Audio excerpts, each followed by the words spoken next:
Hello guys, എല്ലാവർക്കും എൻ്റെ YouTube ചാനലിലേക്ക് നല്ലൊരു നമസ്കാരം. പിന്നെ ഇന്ന് ഞാൻ വയനാട് ലൊക്കേഷനിലാണ്. അപ്പോൾ ഇന്ന് 4ാമത്തെ ദിവസമാണ് ഷൂട്ടിംഗ് ലൊക്കേഷനിൽ. പുതിയ സിനിമയാണ്, മറ്റേ ജോജോയുടെ സിനിമയാണ്. പരിപാടി എന്നാണ് സിനിമയുടെ പേര്.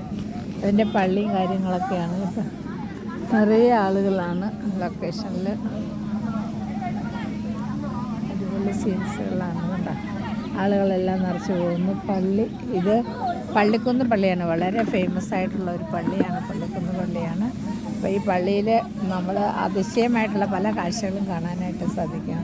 ഉരുളം കല്ലുകളെല്ലാം എടുത്തുകൊണ്ട് ആ പള്ളിക്ക് ചുറ്റും പ്രതിഷ്ഠ വെച്ചിട്ട് ചെയ്താൽ നമ്മുടെ എന്ത് അസുഖമാണെങ്കിലും, നമ്മൾ എന്ത് കാര്യം സാധിക്കാനുണ്ടെങ്കിലും അത് നടക്കുമെന്നാണ് പറയുന്നത്. അതുപോലെ തന്നെ ഇവിടെ പെരുന്നാൾ, 12 ദിവസത്തെ പെരുന്നാൾ നല്ല ചോറെല്ലാം നിറച്ച ആളുകൾക്ക് കൊടുക്കുക. അങ്ങനെ ഒരു ദിവസം ചോറ് തീർന്നപ്പോൾ അത് പൊന്തി വന്നു എന്നാണ് പറയുന്നത്. സ്വയം കലത്തിൽ പൊന്തി വന്ന ഒരു ഐതിഹ്യം ഇവിടെ പറയുന്നുണ്ട്. അപ്പോൾ ഇതെല്ലാമാണ് പള്ളിയിലെ കാഴ്ചകളും ഷൂട്ടിംഗ് ലൊക്കേഷനിലെ കാഴ്ചകളും. Okay guys, by.